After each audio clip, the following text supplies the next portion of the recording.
campanha para a manutenção do nosso grupo. Participe acessando nosso site.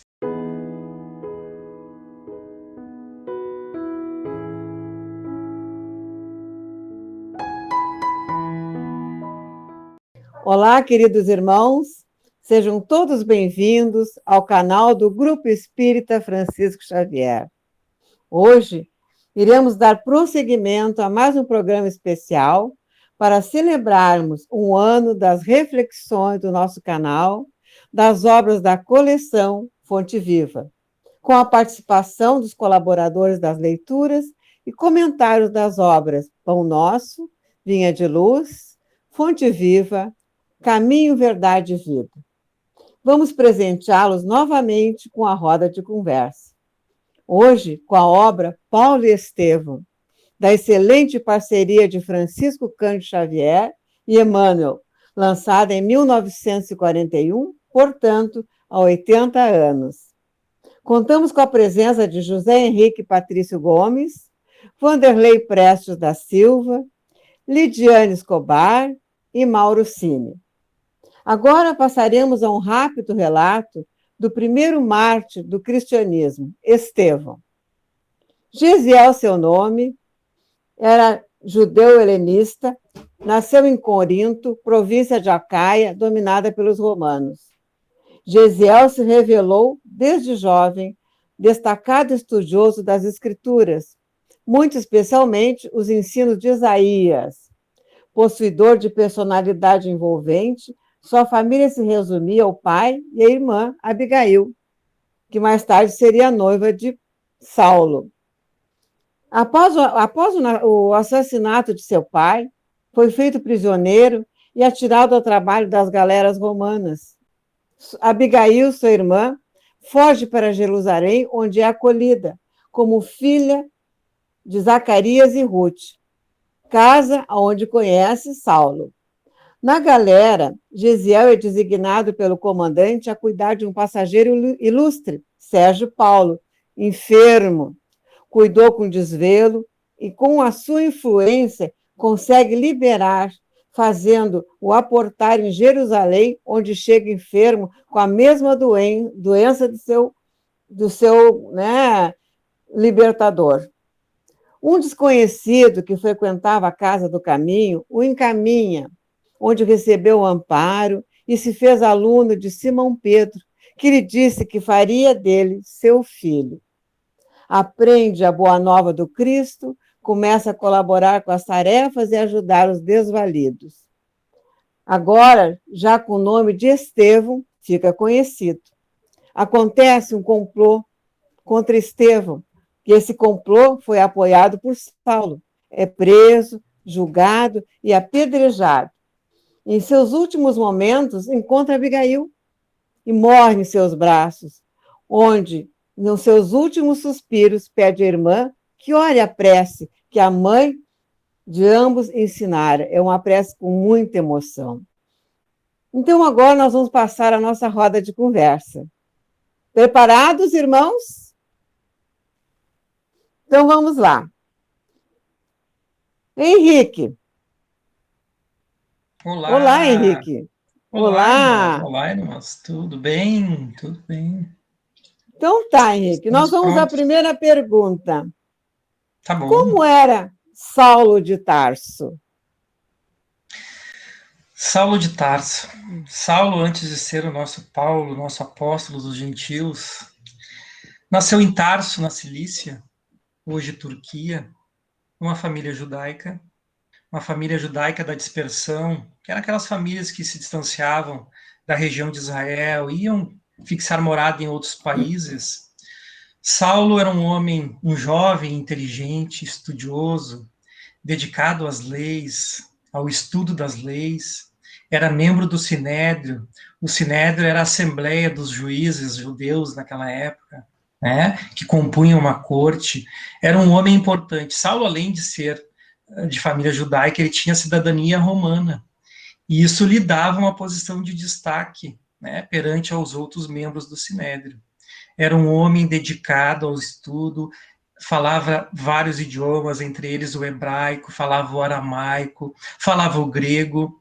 Então, ele tinha grande circulação entre os estudiosos da época das leis judaicas. Era um homem, de certa forma, rude, severo no cumprimento das leis. E isso nós vamos agora falar um pouquinho mais, porque foi o grande motivo de Saulo de Tarso iniciar depois uma perseguição aos cristãos. Muito bom mesmo. Agora nós vamos chamar o Vanderlei. Olá, Vanderlei. Olá, meus irmãos. Que bom a gente estar aqui reunido novamente. É um privilégio estarmos com vocês. Então vamos à pergunta. Vanderlei, Abigail, após o rompimento com Saulo, se converte ao cristianismo. Quem levou Jesus a Abigail? Pois é. Essa separação da Abigail se deu exatamente na morte ou no julgamento do Estevão por apedrejamento, né?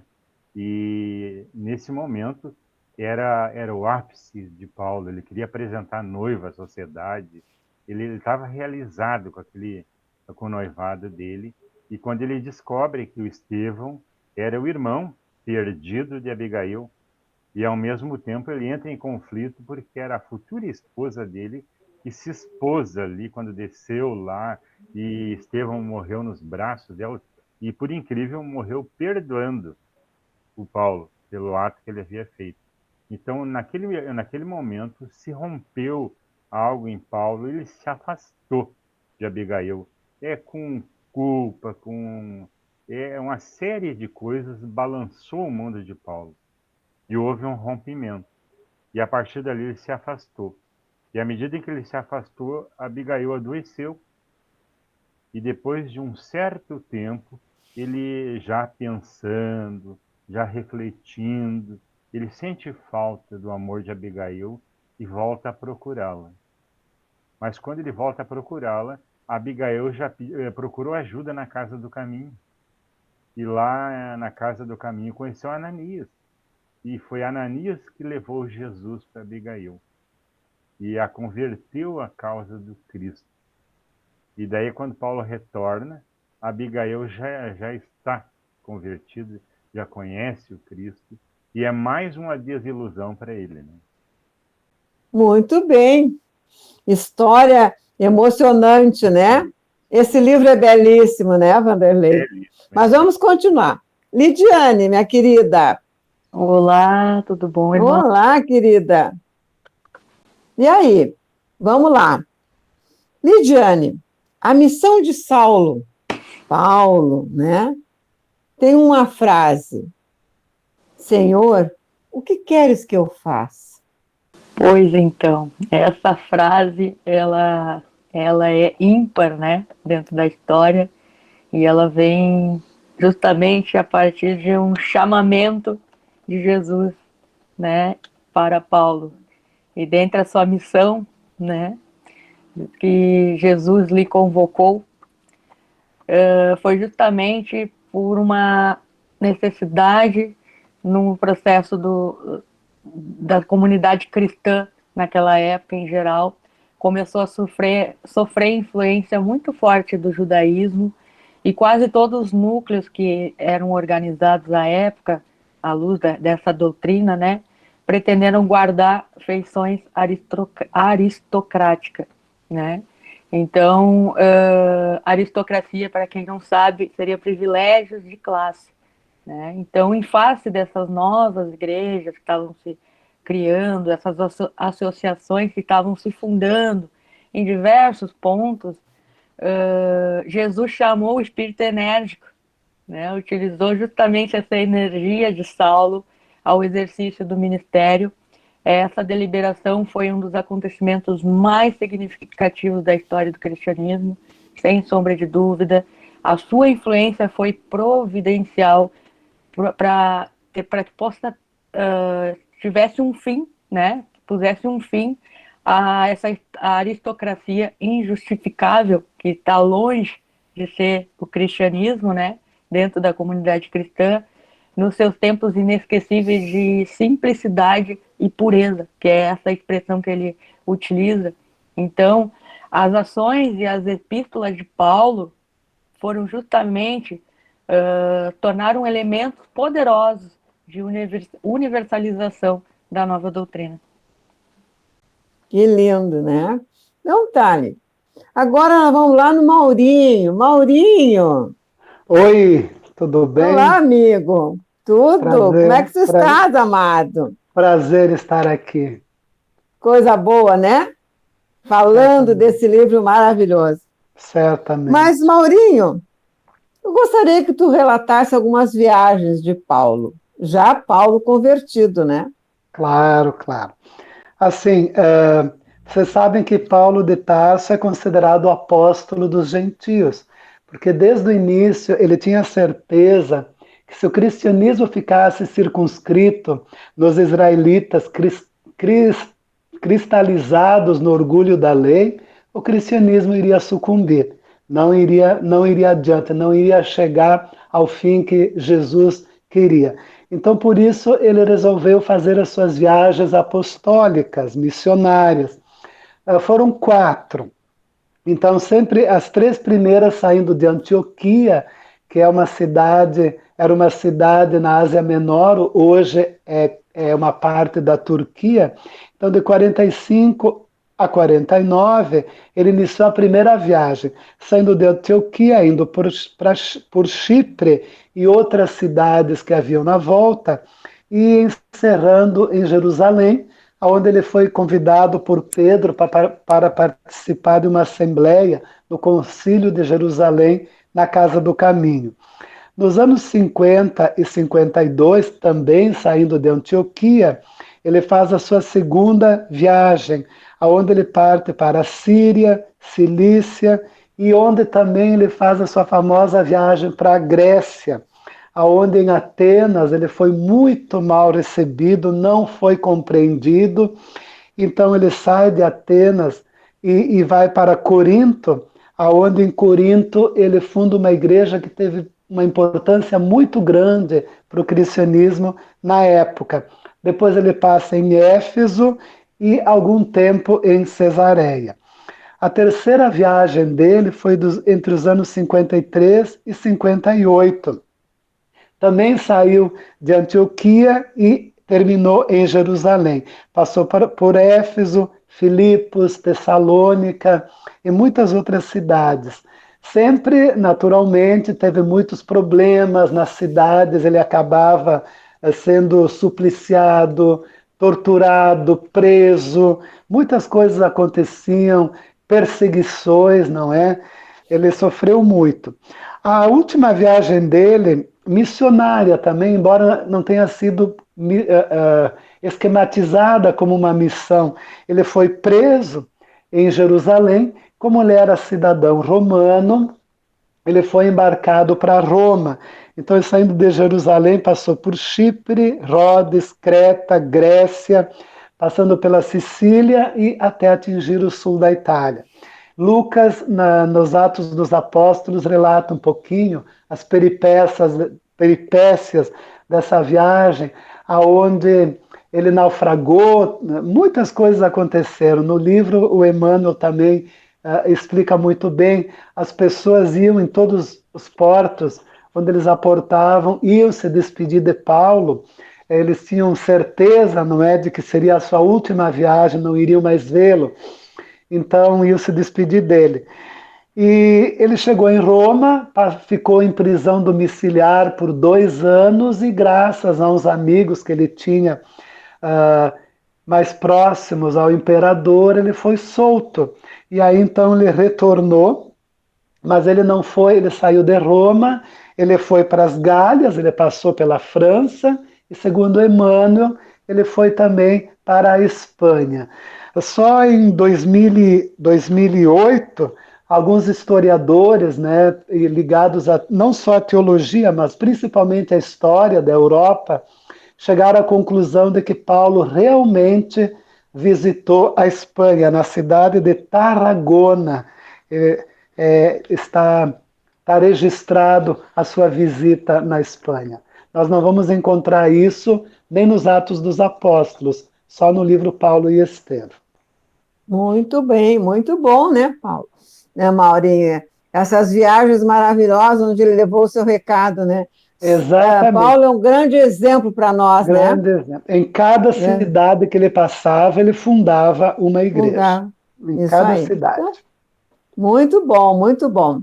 Agora vamos voltar lá no Henrique. Henrique, Oi, diga, Henrique, eu tenho uma pergunta muito profunda. O que representou Gamaliel para Saulo e Paulo, né? sim, é uma pergunta Depois. profunda mesmo.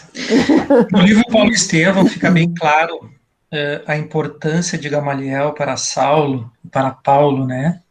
Porque Gamaliel era um homem ponderado, um homem equilibrado diante do sinédrio, era um doutor da lei, um fariseu, muito conhecido na região, era um voto decisivo dentro do sinédrio, era um homem que trazia equilíbrio para aquele conselho, para aquela assembleia, e ele era muito respeitado.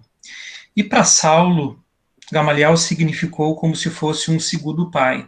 Além de ser professor dele, além de ser o seu grande mestre, de ser o seu instrutor, conselheiro, Gamaliel tinha uma intimidade muito grande com Saulo. E isso foi significativo na história de Saulo e depois de Paulo de Tarso. Porque antes de Saulo se dirigir ao deserto e iniciar a sua grande transformação cristã, ele foi a um encontro de Gamaliel, e essa história é lindíssima. É uma história marcante no livro, mas é marcante para todos nós, porque Gamaliel também já havia se convertido ao cristianismo. Imaginem, né, um doutor da lei, um homem com todo aquele conhecimento, um homem determinado às leis judaicas, de repente ele se transforma também ao cristianismo. Inclusive ele teve visitando a Casa do Caminho, conheceu lá os amigos Pedro, João e Tiago, recebeu de Pedro uma cópia íntegra do Evangelho de Levi, guardou com ele, né? E, inclusive, ele doou depois essa cópia do Evangelho a Saulo nesse encontro. Foi um momento de muita emoção para Saulo, porque Saulo tinha alguns pergaminhos, tinha alguns textos, mas não eram completos, não era o Evangelho completo de Levi e Mateus, né? Então, ele ficou muito emocionado de ter recebido de Gamaliel esse texto completo.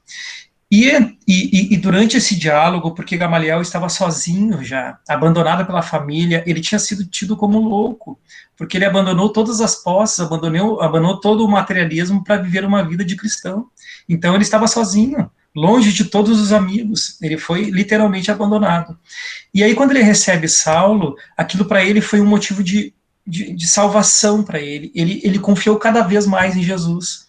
E Saulo também precisava muito daquele conselho, porque Saulo também estava sem recursos materiais, sem recursos financeiros para seguir viagem, e Gamaliel poderia ter ajudado ele, mas disse que não iria ajudar ele financeiramente, porque o Cristo queria que ele aprendesse, desde o início, com humildade, a se tornar um verdadeiro cristão. E aconselhou Saulo a voltar à região dele e a voltar a ser um tecelão, né, que era de origem da família dele, uma profissão de humildade, porque diz Gamaliel a Saulo, é preferível ser um tecelão humilde do que repousar em títulos ilusórios da terra. Então, Meu Deus, que lindo. Aquilo para Saulo foi assim uma injeção de ânimo e de esperança. E ele tem outras frases também que Gamaliel disse para ele nesse encontro. E ele disse assim: Saulo, vejo-te dedicado ao Cristo como via-te dedicado a Moisés. Serás cobrado pelo que plantou nos corações rebeldes, mas não te desesperes e tenha fé, porque Jesus está contigo. Gamaliel daí entrega o evangelho a Saulo, a cópia que ele tinha recebido de Pedro, e diz a ele: Saulo, agora prepara-te para a grande jornada de tua vida. Iniciarás a transformação cristã tua e nossa. Então são frases maravilhosas, né, de um conselho de um pai, de um amigo, de um orientador, e que ficaram marcadas para todos nós. Muito lindo, né? E o que é bonito, Paulo, é a convicção, porque a mesma convicção que ele teve, né, Sim, em Moisés, maravilhoso. ele passou a ter com Exatamente, Jesus. Que exatamente. lindo, né? É isso Lindo. aí. Então, tá, vamos voltar lá no Vanderlei agora. Vanderlei, Vamos lá. vamos lá. Como se deu a conversão de Saulo e como foi o seu encontro com Jesus, Vanderlei? Bom, falar desse momento na história de Paulo e na história do cristianismo é uma responsabilidade incrível. Eu vou procurar É um desempenhar, desafio. é um desafio. Até porque, dando continuidade ao que o Henrique falava, para haver uma conversão tinha que ser um toque de amor muito forte. E para que a gente entenda esse toque que Jesus deu em Saulo, a necessidade que a gente entenda o contexto anterior dele. Saulo, depois de ter abandonado Abigail, depois de saber que a noiva dele tinha sido convertida ao cristianismo, ele queria uma vítima. Ele estava revoltado, aonde ele se mexia estava essa história de Messias lá na volta dele. E ele queria um responsável, e ele via o responsável por tudo aquilo em Ananias. Então ele, movido pela vingança, ele se imune de todas as documentações que ele precisa e vai para Jerusalém. Ele queria acabar com o cristianismo, começando por Ananias. E nesse ímpeto, ele se lança na estrada, ele e os dois amigos dele. E daí, durante essa caminhada, Jesus aparece para Saulo, como se viesse de cima, ele é envolvido por aquela luz, e daquela luz ele vê uma figura toda iluminada, e até as vestes da criatura exalavam luz. E a criatura diz para ele: Saulo, Saulo, por que me persegues? E ele ficou assim, estupefato. Tá? E ele disse: tá, mas quem sois vós, Senhor? Eu sou Jesus. Nesse momento, Saulo para. Eu acredito que até o tempo dá uma paradinha, porque o que Saulo faz? Ele faz uma reflexão. Ele era um doutor da lei, ele entendia tudo de lei, ele entendia tudo de profecias, dos profetas da antiguidade, e ele olha tudo que ele aprendeu passando na frente dele. E ele vê uma coisa que está lá nas profecias, que o Messias seria o Cristo, seria o Cordeiro de Deus, que o Messias não podia ser jamais um general com detentor do poder, tinha que ser alguém fora desse esquema corrupto que era o poder da época. Então ele compreende quem era Jesus. E naquele momento ele entende que Jesus era o verdadeiro Messias. Daí ele não se sente culpado. Ele sabe que houve um grande equívoco de compreensão dele. Mas ele pergunta: Senhor, Senhor, o que queres que eu faça? E naquele momento, quando ele nota, ele já está de joelho no chão. Ele havia caído do cavalo. E o fenômeno foi tão forte que Saulo vê tudo isso. Mas o fenômeno mediúnico que ocorreu ali teve um efeito físico, que os dois amigos dele ouviram, quer dizer, a voz que falava com ele, mas não sabiam de onde vinha. E daí, quando Saulo pede socorro, eles pegam Saulo, erguem do chão, Saulo já não vê mais. Havia perdido a visão. E daí Jesus diz: entra na cidade e lá alguém te ajudará. Vejam que até o significado, quando a gente sai de um lugar novo, de um lugar velho, a gente vai ter que entrar num lugar novo, vamos ter que entrar na cidade da verdade. Né? Paulo havia conhecido a verdade. Daí ele entra na cidade e Jesus vai a Ananias e diz assim: Ananias, vá a uma rua chamada direita, lá procura Saulo de Tarso. E daí eu imagino a voz de Ananias: mas Senhor, esse é o cara que mata os cristãos, que queres que eu faça, Senhor? Vá. Daí nesse exercício de fé, Ananias vai e encontra Paulo. E lá, então, acontece vários outros fatos que depois, no decorrer, eu creio que dessa live, tu vai me perguntar. Então, chegaremos lá. Tudo bem, muito bom. Lidiane, querida. Olá, de novo. Muito bom, De né? novo. Muito bom. Eu estou curiosa agora para saber a sugestão da troca de nome. Como se deu? De Saulo para Paulo, isso?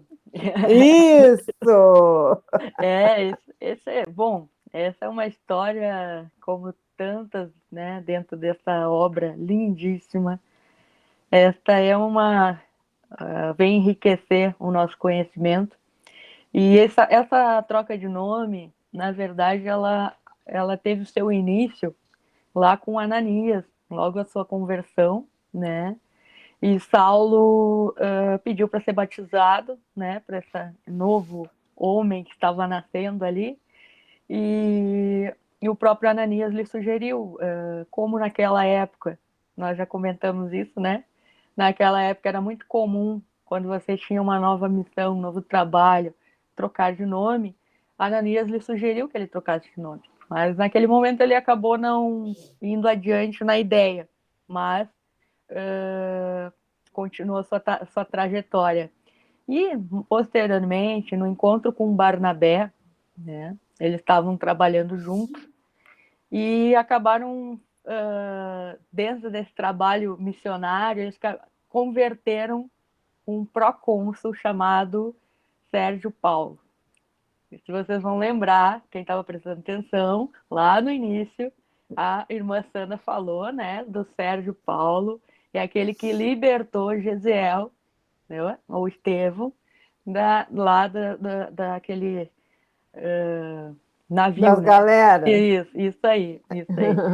E acabou que Barnabé e Saulo, até ali, haviam convertido para cônsul, e foi o primeiro trabalho missionário dele, né? Então ele ficou muito feliz, porque tinha trazido um irmão a mais, um ideal cristão.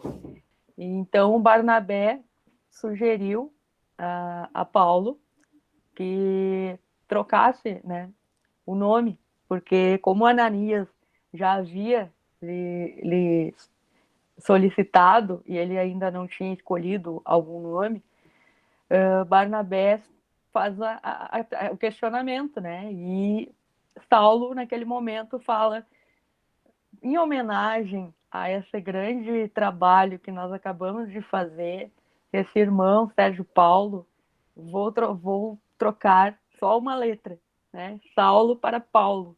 E aí foi a partir desse momento que ele passou a adotar esse nome, Paulo, né? Em homenagem a esse grande triunfo dele. E também, por trás, tinha um sentimento de Saulo, Paulo, em razão de que Sérgio Paulo tinha ajudado o Estevão, né? E ele tinha esse sentimento também de homenagear o Estevão também com esse gesto de modificar o nome. Muito lindo, muito bom. Isso aí. Maurinho. Oi. Vamos lá, Maurinho. Vamos Como lá. se deram, Maurinho, as cartas de Paulo? É uma história muito bonita, mais uma vez envolve Jesus. Assim, corria o ano de 52, era mais ou menos quase no final da segunda viagem missionária de Paulo. Vocês lembram que a gente falou antes que ele estava bastante decepcionado por Atenas, onde ele foi praticamente escorraçado da cidade. Então ele estava fundando na cidade de Corinto mais uma igreja. Já eram várias igrejas que haviam sido fundadas, vários núcleos cristãos até o ano de 52. E cada uma tinha uma necessidade específica, cada uma exigia uma intervenção delicada e algo que só ele poderia fazer.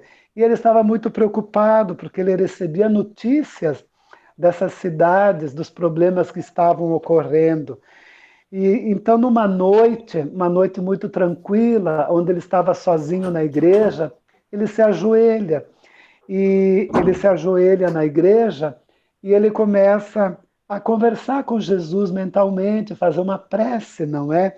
Pedindo para que Jesus não falte para ele nesse momento em que ele se sentia incapaz de poder atender às necessidades de cada um daqueles núcleos. Aí ele conta no livro que ele se sente envolvido numa atmosfera imensa de ternura e paz, e ele ouve uma voz que fala para ele assim: não temas, não temas. Aí, segundo Emmanuel, são palavras de Jesus para Paulo naquele momento. Não te atormentes com as necessidades do serviço. É natural que não possas assistir pessoalmente a todos ao mesmo tempo, mas é possível a todos satisfazeres simultaneamente pelos poderes do Espírito. Olha que interessante. Poderás resolver o problema escrevendo a todos os irmãos em meu nome. Os de boa vontade saberão compreender, porque o valor da tarefa não está na presença pessoal do missionário, mas no conteúdo espiritual do seu verbo, da sua exemplificação e da sua vida. Doravante, Estevão permanecerá mais aconchegado a ti, transmitindo-te meus pensamentos. E o trabalho de evangelização poderá ampliar-se em benefício dos sofrimentos e das necessidades do mundo. Assim começaram as cartas que vinham da esfera do Cristo, de Jesus, através de Estevão e chegavam por inspiração ao nosso irmão Paulo. A mediunidade posta em ação em favor da nossa evangelização, a gente pode dizer assim, porque todas essas cartas são muito inspiradoras.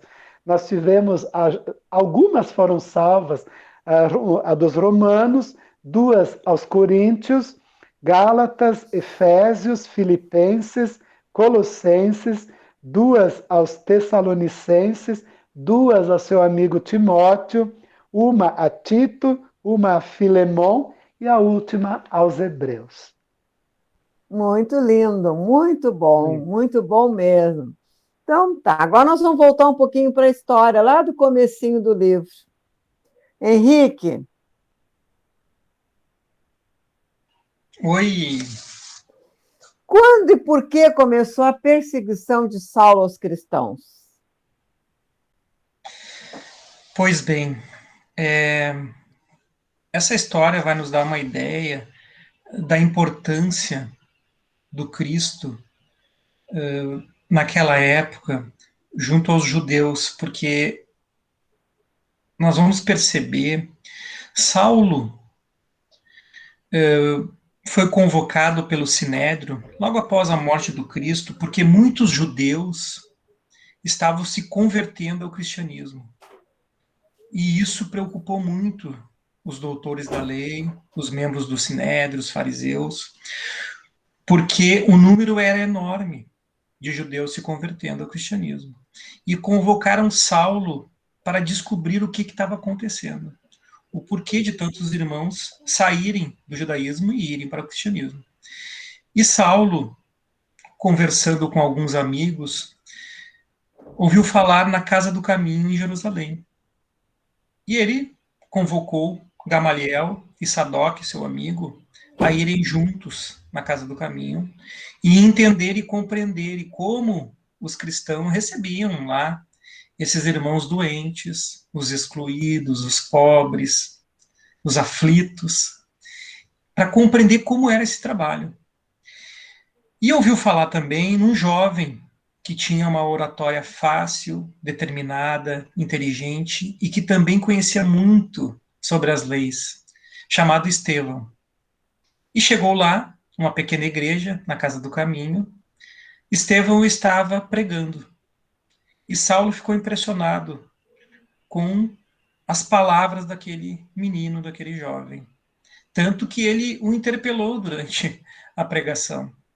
Ele foi ali determinado a falar com Estevão e o cobrou por ele estar interpretando erroneamente as leis judaicas.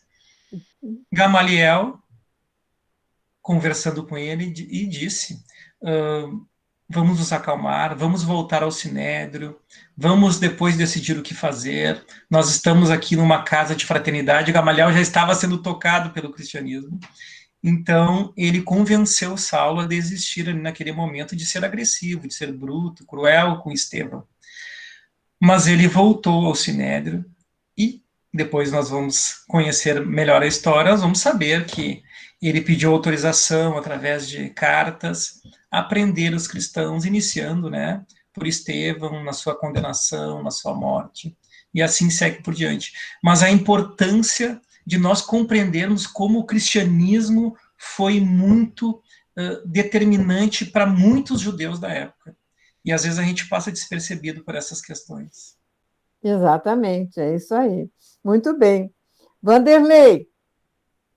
Oi. Eu vou te fazer uma pergunta, assim, bem também, né, que toca muito a gente, né? O que representa as escamas retiradas dos olhos de Saulo na época, né? Por Ananias. Pois é. É um primeiro passe de recomposição, né? Para aquele irmão nosso encarnado que estava ali cego, não comia 3 dias e estava numa pensão bem barata lá na rua chamada Direita, que era a pensão de Judas. E Ananias, com aquela determinação que ele tinha, a fé que ele tinha no Cristo, ele foi lá.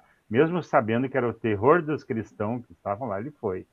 Impôs as mãos, e à medida em que ele impunha as mãos, saiu dos olhos de Saulo uma escama, ou algumas escamas. As primeiras escamas dá para se notar o que eram, né? Que era aquele, digamos assim, impulso de Paulo de defender tudo a ferro e fogo a lei de Moisés. Isso ele já havia tirado por terra. Então foram as primeiras escamas. Ele foi esse orgulho que ele tinha da raça, de ser um representante de uma estirpe judaica.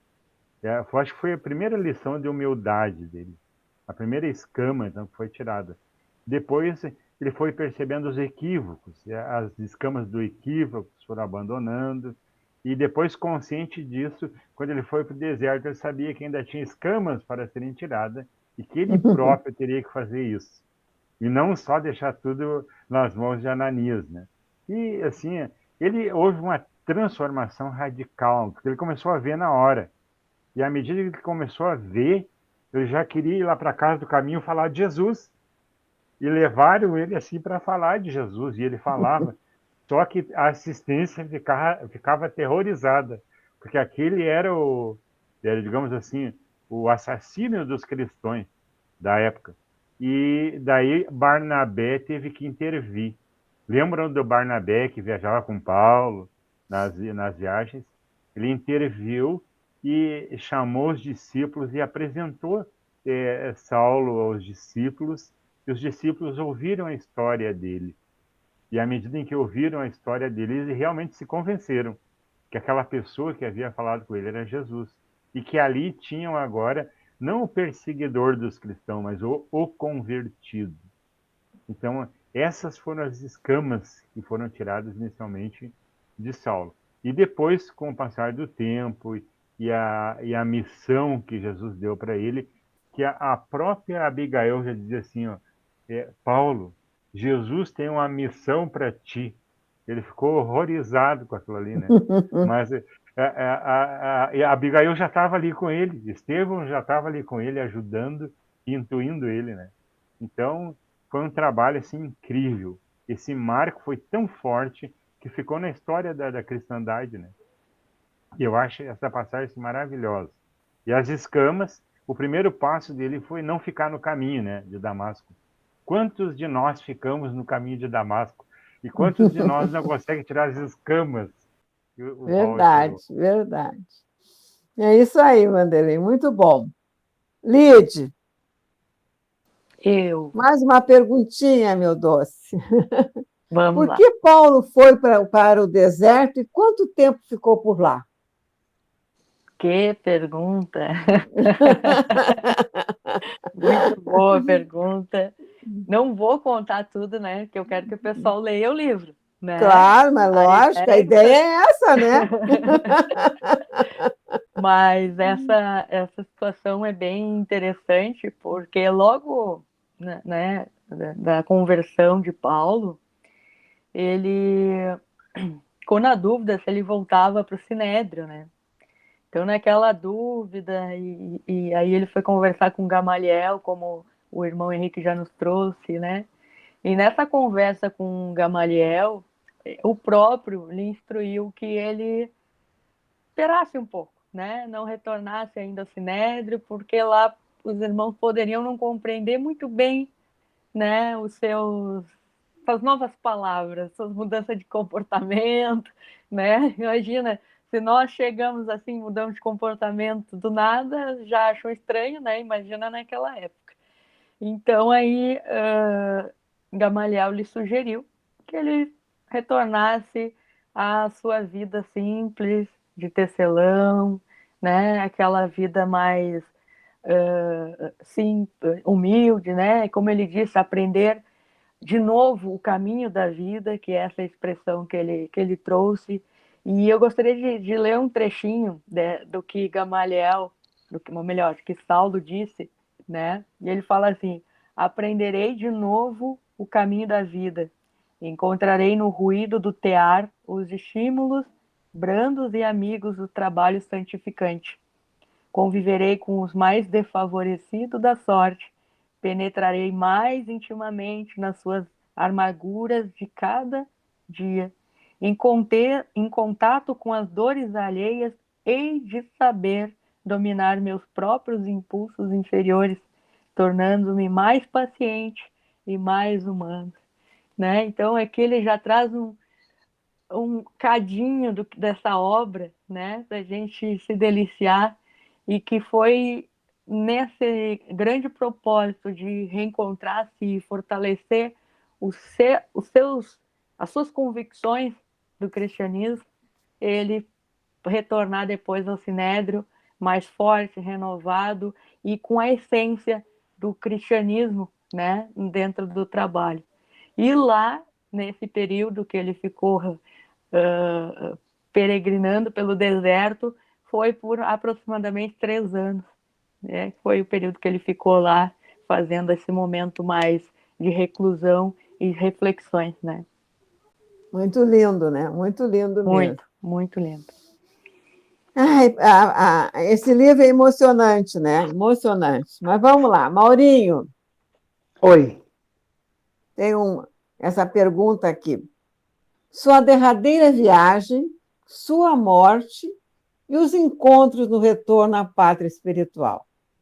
Certo, vamos lá. Era mais ou menos o ano de 64 da era cristã. Nero era o imperador romano. Tigelino era o prefeito dos pretorianos em Roma. Ambos detestavam os cristãos. Detestavam. Tudo que era cristão já estava nas prisões lá em Roma. Mas os filhos da plebe, né? Outros povos não romanos e filhos da plebe enchiam as prisões. E nesse meio tempo, João, o apóstolo, que tinha viajado para Roma, também estava preso. E Pedro estava preocupadíssimo em Jerusalém, porque João estava fazendo muita falta para ele naquela época. E ele estava com receio de que Pedro pudesse ser assassinado. Então ele pede ajuda para Paulo, porque na viagem que Paulo tinha sido levado para Roma preso, ele conquistou vários amigos junto aos militares, junto inclusive aos pretorianos que estavam comandando a prefeitura de Roma na época. Ele tinha conseguido amigos e Pedro sabia. Então pediu ajuda para Paulo. Paulo estava ainda encerrando a sua viagem missionária na Espanha. Então Paulo aceitou, quando recebeu a carta de Pedro, percebeu a gravidade do problema, né, Sandra? E aí então ele resolveu atender. Tinha muitos barcos daquela região para a Itália, então ele resolveu atender e ele foi até a Itália e ele conseguiu, junto aos pretorianos, ele conseguiu a libertação de João e João pôde então retornar. E ele ficou realizando a sua missão junto aos cristãos, numa dificuldade tremenda, pois eles eram muito perseguidos.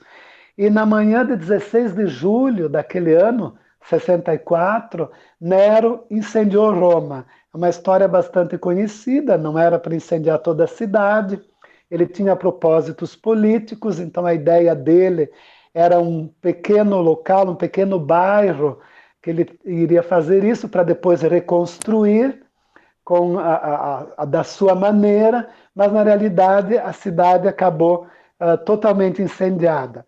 E aí então, o que ele fez? Colocou a culpa nos cristãos. E a partir dali então, a perseguição contra os cristãos tornou-se mais cruel.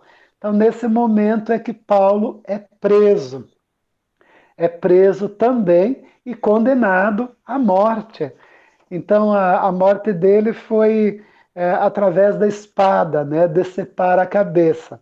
Então, no momento em que isso ia ocorrer, o Carrasco tremia, o Carrasco não tinha coragem de decepar a cabeça daquele velhinho tão bondoso, tão maravilhoso.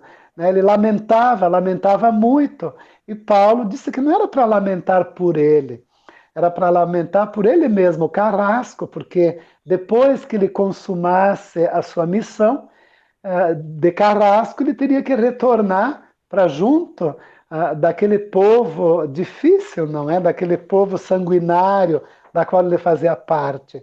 Enfim, o Carrasco, então, cortou a garganta de Paulo, quase decepou a sua cabeça do tronco. E aí nos conta o Emmanuel que ele, em espírito, naturalmente, foi localizado num setor espiritual, onde ele podia sentir as brisas frescas, não é? Da manhã, as dores cessaram, e ele percebeu que alguém se aproximava dele. Ele não conseguia ainda enxergar. E ele pergunta: quem sois? E o espírito que se aproximava disse: Paulo. E quando disse Paulo, ele percebeu quem era. Era Ananias. Aí ele se ajoelha e começa a chorar muito e repete: Ananias, Ananias. E aí Ananias diz assim para ele: um dia Jesus mandou que te restituísse a visão, para que pudesses conhecer o caminho áspero dos seus discípulos. E hoje Jesus concedeu-me a dita de abrir-te os olhos para a contemplação da vida eterna. Levanta-te, já venceste os últimos inimigos, alcançaste a coroa da vida, atingiste novos planos da redenção. E naquele momento, vários amigos que já tinham retornado na pátria espiritual se aproximaram dele, começaram a abraçá-lo, cumprimentá-lo, e ele começou a ouvir um hino maravilhoso, cantado por vozes argênteas, né? Não se sabia de onde vinha, mas era um hino encantador. E aí Ananias diz para ele que é o hino dos prisioneiros libertos. E aí, então, antes de se retirarem para a espiritualidade, ele pediu que ele gostaria de voltar a Jerusalém, que era o palco onde ele havia praticado tantos males, ele queria retornar para lá. Então, quase que instantaneamente, ele se localiza na cidade de Jerusalém. Mas quando ele chegou, uma fenda se abriu no céu azul, né, de Jerusalém, e ele percebeu que 3 seres começavam a se aproximar de longe e vinham em direção a ele. No meio estava nada mais, nada menos do que Jesus. Na sua direita estava Estevão, e no lado do coração estava Abigail. Aí Abigail tomou ele nas mãos, acariciou, Estevão o abraçou efusivamente, e aí Jesus sorriu para ele e disse assim: Paulo, sê feliz, vem agora a meus braços, pois é da vontade de meu Pai que os verdugos e os mártires se reúnam para sempre no meu reino. É muito lindo, né, Sandra? E É maravilhoso. essa frase final, ela deve ser é de Jesus, ela deve ser muito, muito pensada, raciocinada por nós, né? Pois é da vontade de Deus que os verdugos e os mártires se reúnam para sempre no Que reino de Deus. lindo. Interessantíssimo, né? Uma história Muito linda. lindo. Muito lindo mesmo. Dolorosa, É mas dolorosa, mas muita emoção, muita lição, né, Mauro? muita lição, muita lição. Só lendo o livro, né? Tem que É, ler o só lendo o livro. livro. Tem que E dar uma lidinha e nesse. se preparar para chorar muito. É isso aí. Bom, meus amados, estamos chegando no final da nossa roda de conversa, né? Então, eu gostaria agora que cada um dos nossos queridos que estiveram aqui conversando, né, fizesse a sua despedida e dessas últimas considerações, as considerações finais. Vamos começar pelo Henrique. Ah, que pena. É uma pena, né? Mas não, Tava tão bom, estava ótimo, né? tava tão bom. Aliás, o Mauro estava falando do livro. Esse livro é maravilhoso, né? Impossível nós, espíritas, não lermos uma obra dessas. Impossível. E, e também como é impossível para nós falarmos sobre tantos espíritos dedicados à nossa causa, né? Ao nosso crescimento, espíritos dedicados ao cristianismo e à doutrina espírita. Nós estamos falando de Estevão, Abigail, Ananias, o próprio Cristo, Emmanuel, Chico Xavier, Barnabé, espíritos que se dedicaram e se dedicam, porque a jornada continua, a gente sabe, né? Em outras esferas, em outros trabalhos, outras tarefas, como a nossa continua. Então, gratidão pelo nosso canal, gratidão pelo nosso grupo Espírita Francisco Xavier, por oportunizar a todos nós esse trabalho de aprendizado, que a gente vai trocando ideias e aprendendo uns com os outros. É uma riqueza para todos nós, uma riqueza para nós que buscamos na doutrina espírita, né? Oportunidades novas sempre na nossa caminhada de conseguirmos compreender o que Jesus quer nos trazer.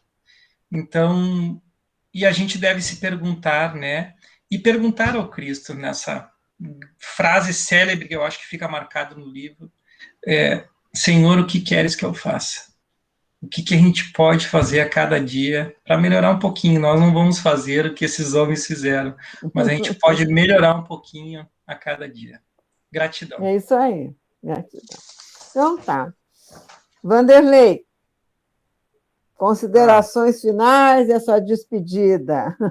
Terminou.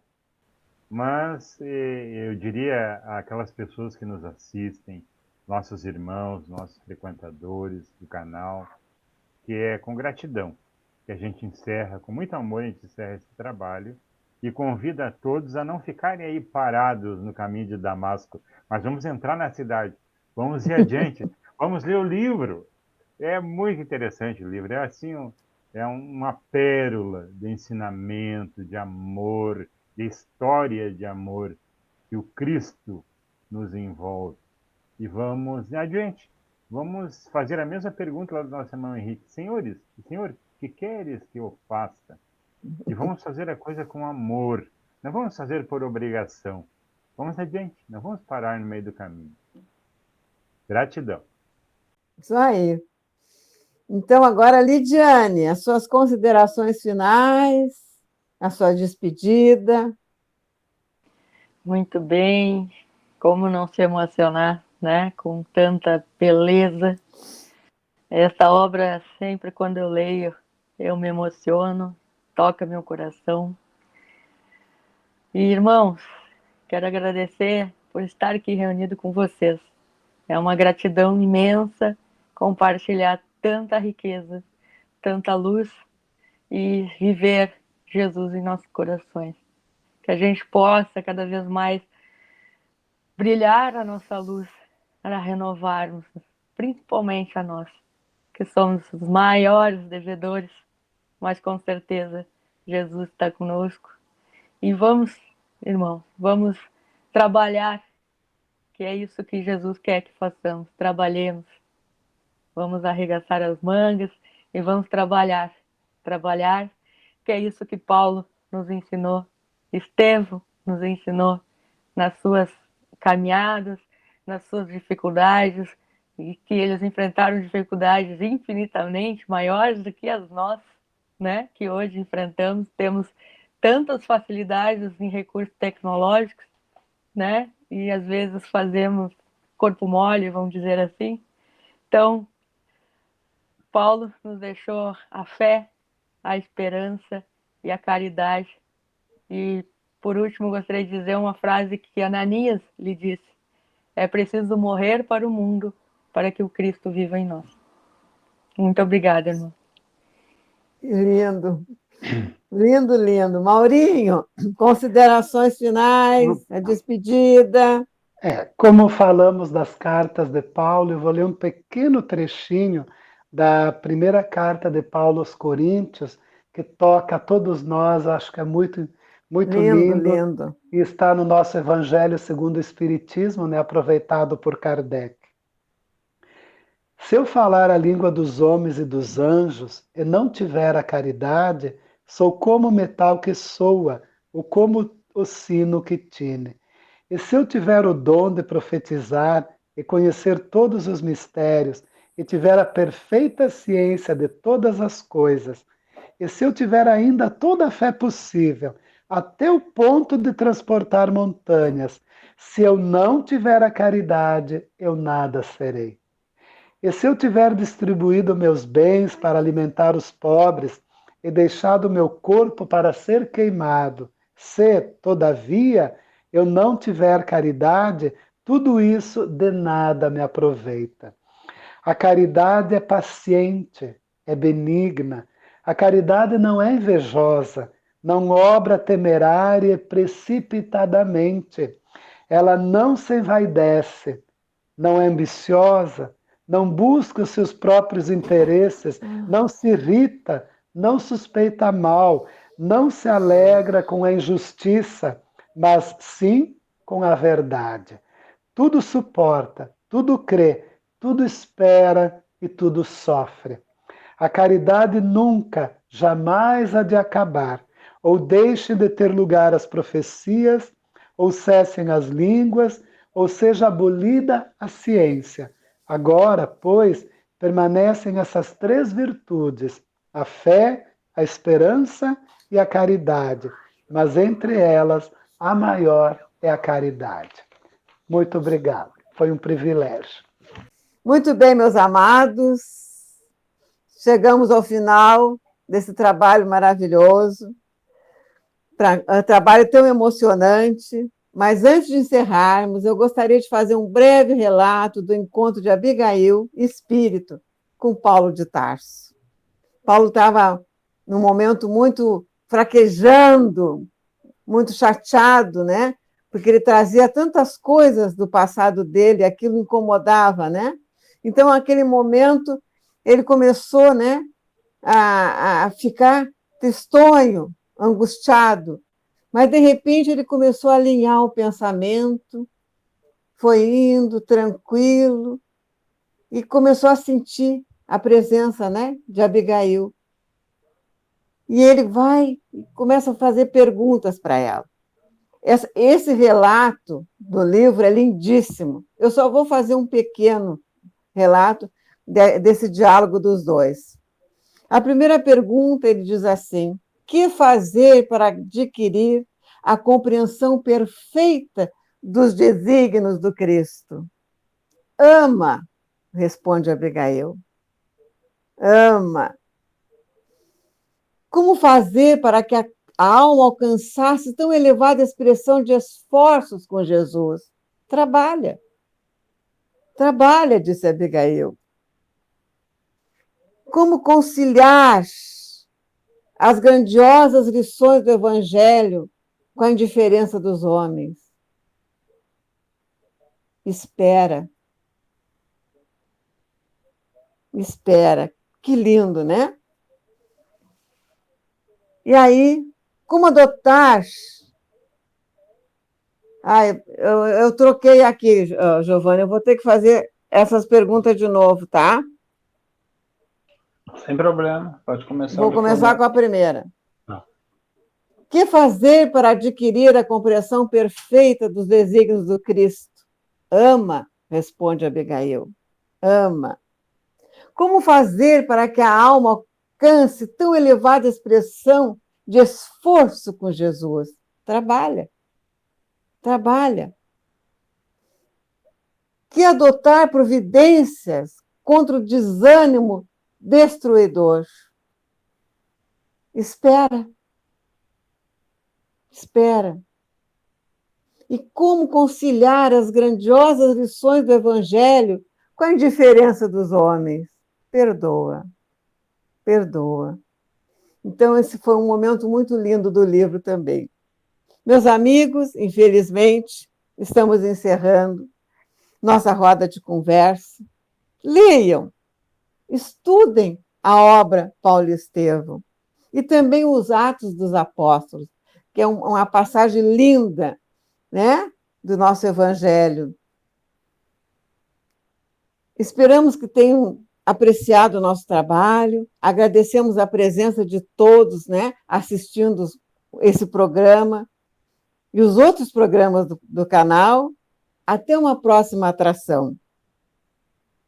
Que Deus continue nos abençoando e Jesus nos amparando. Que assim seja. Campanha para a manutenção do nosso grupo. Participe acessando nosso site